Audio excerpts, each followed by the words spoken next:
We have done tables and forms so far. Now I'm going to be doing queries in this video. There are different types of questions that you can see on the queries. Questions like multi-table query.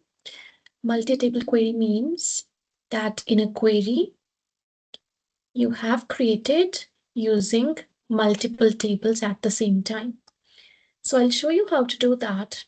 I'm going to create a query in the design view. And here I will add the tables that I want. I want the orders table, the products, for example, or the customers, I think. And let's take the order details. There should be some relationship between these ones also. Customers, orders.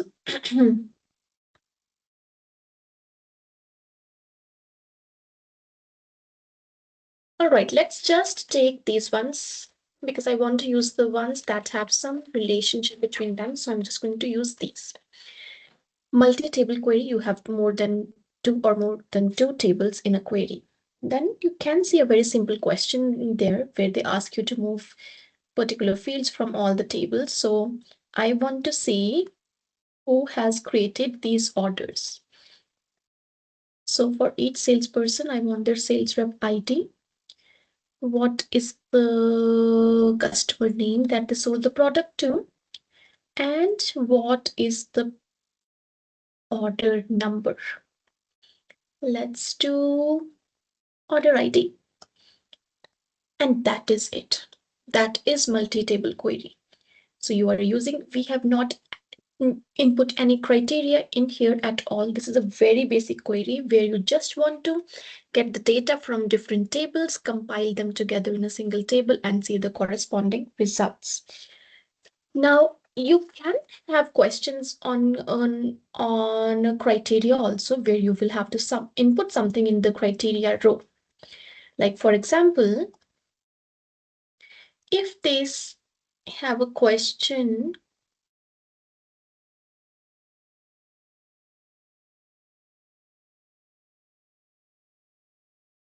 I want to only look at the customers whose name starts with the letter M. This is a actually very difficult question. The name starts with M. This has something to do with your wildcard criterias. This is M. After inputting M, you input the star. When you move out of here, it will change to like M. This means the first letter is M, and after that, it can be anything. When you run that, you will see that you see all the names which have M as the first letter. I have seen this type of question in the MOS exam for Access. Then update query. This question is very important, very important. I'm just going to save this one as multi-table.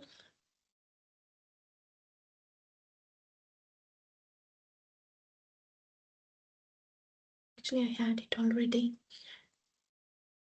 I'm just going to go to the actually, let's not use this file. I'm going to use this file instead because that one was the solution file. Okay. Okay, hi, I have it here as well. Anyway, I'm going to use for the product spread. Okay, let's do this one. In the products table, you have these. If you see, I have a word here, affordable.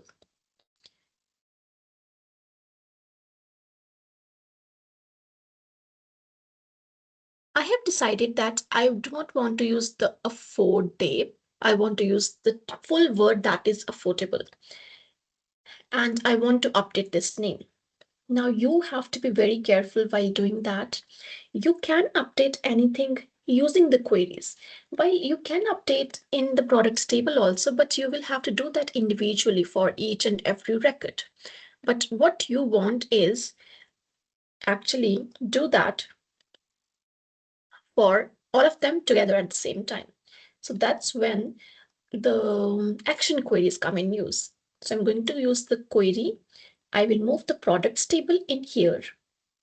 And from the products table, because I want to update the brand name, I will just move the brand here. Then the criteria. This thing is very important. If you do not fill anything in the criteria and you just update and say update to affordable, then what will happen? Everything, all the records that you have in here will be changed to affordable. You don't want that. You only want to update affordab to affordable. So that means input something here. Otherwise, it will be wrong. Now when you run it, they will say you are about to update 6 rows. Click yes. Do not keep on clicking the run button again and again. It is not going to work. What you have to do is go to the products table, maybe close and reopen it, and then you will see the changes. Okay, I don't see the changes yet. Why don't I see the changes? I save it as update.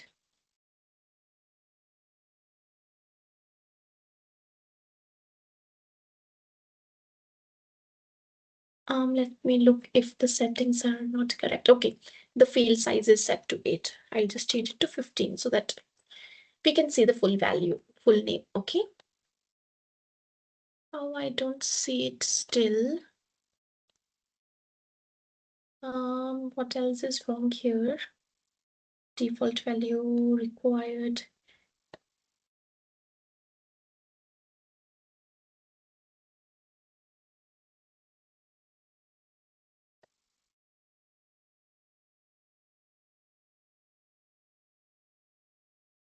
Okay, I got to know that actually.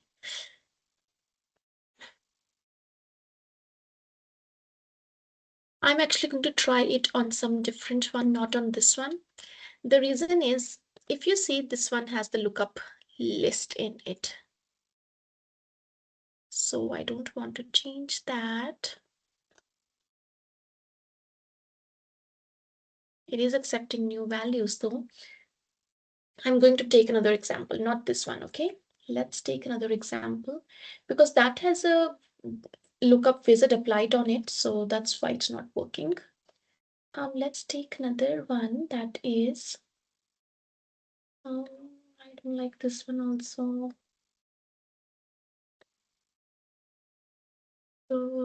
Product. Let's change the product name instead. Let's change the product name instead. So I'll just open the same one. Instead of changing the brand, I'm going to change the product name.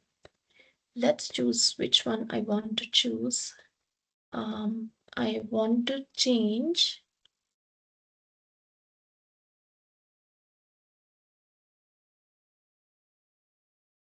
let's change sugar packets to sugar. Okay, I want to change sugar packets to sugar. So update to sugar. What from sugar packets. Now we run it. Only one row. And then see, let's in the products table.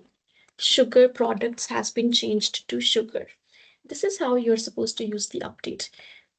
Please note that if you leave this empty, everything will change to sugar, and then there will be no way for you to go back, and you will have to restart the project. So that's why be very careful when to run it. And they will, whenever you run, they tell you how many records will be updated. So you see, they say 25 rows are going to be updated. That means something is wrong. So just click close and verify your answer.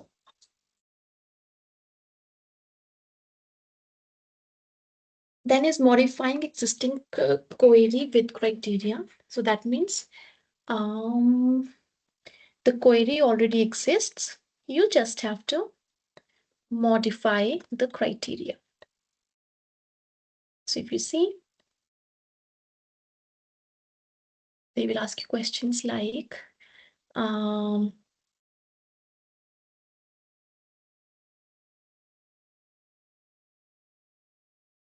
customers. So what I want in the criteria, I want Glenwood. I want to have Glenwood city.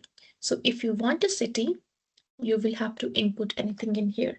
Now you might have to open the corresponding table and see how the city name is typed over here. Make sure you type the exact spelling like you have in there. So I want Glenwood. Make sure you type it correctly. So I'm going to have it here. And now when I run it, I just see 3 records, and that's it. I have unchecked this checkbox because I just use this to apply the filter. You can check it. If you check it, you will see the city name also. But what I want to apply the criteria for the city field, but I do not want to see the name of the city in my records.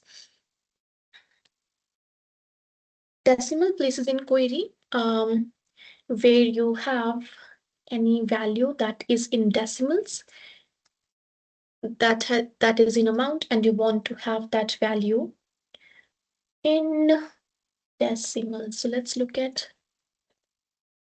no, I'll just create a query for this.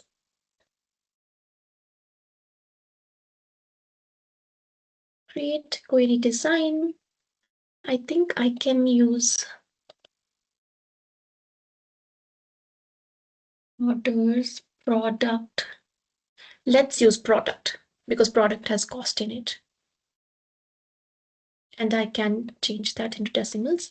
So I'm going to use the products table. On the products table, I want to use the product ID, product name, and the cost. When you see the results in the datasheet view, you will see the data in decimals. Now, if you don't want 2 decimals, maybe you want more, or you want no decimals at all, you will have to go to the property sheet, decimal places, and change it. So if you don't want any, just change it to 0, and you will have 0. You want more, add more. You want it to be in another format, add the format from here if you want currency or anything like that. If for some reason, when you click here and it is blank, you just have to switch to the datasheet view and come back, and then this will start showing up. So this was for decimal places. The next one is parameter query. You will see a question where when you run a query, they ask you for an input. This is a very important question, and this is something that students get confused all the time. I don't know why, but they do for some reason. So what I've done here, I have 2 tables. From the tables, I have the order ID, product name, ID, and the cost. I see some customers any customer comes to me and say that I want to buy a product, but my budget is within this and this range. Now, so that means they don't want to buy anything outside of that range. So what to do between whatever you input in the square brackets? Please note, do not input double quotes. This is supposed to be square brackets. Whatever you input in the square brackets becomes the parameter. That means they are going to be asked this message. So it says between, I'll just change this to uppercase, enter minimum value and enter maximum value. Now what will happen whenever you run this? They will first ask the minimum value. So you see whatever is in here, that is the message that is displayed. And all of this you enter in the criteria row. Now in this case, it is between this and this. Sometimes it can be greater than this state, less than this state, and so and so. But this question is actually very important. I want $5. Minimum value should be $5. Then they say, what is the maximum? Let's do 15. Let's do, I don't know if we have any products less than 15. These are the products that I can buy that are in the budget of the. So why do I have parameter query? What's the use? I don't have to create queries different for different customers. They just tell me the cost and I input it here. That's why if you just run it, they will ask you the value right away.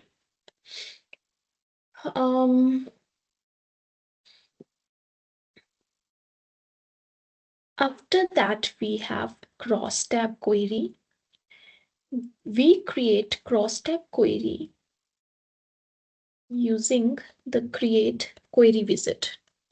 All the queries that we have done so far, they are the simple query wizard where we have the tables, we move the records here and there, and that's it. Second one is cross-tab. Cross-tab means you have rows and columns, and at the intersection of each row and each column, it is giving you some calculation. You have find duplicates. Find duplicates is used when you want to see if there is any duplicate entry in the data. Find unmatched, you see when you have an ID present in one table, and if it is not present in the other odd table, that means it is not matching, or means you have it in one and not in the other. Maybe it is not required in table one also, so maybe you can delete it later. So right now I want to use cross-tab query wizard. I want to see what order each customer has made. I want to see the customers table.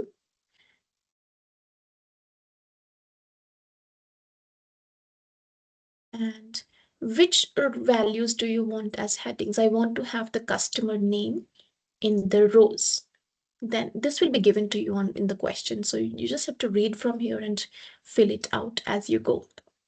Then find the field values do you want to as column headings. Now, what do you want to calculate? Now, what I want to calculate, I have to select from here. Let's see what I want to calculate.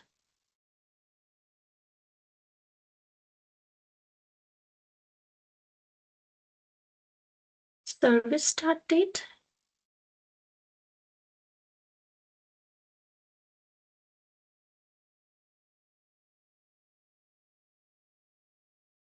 Let's use the service start date, and I'm going to use the month. For the calculation at the intersection of this, it is going to tell me what is the calculation. Actually, it's not going to make much more sense. I'm going to use,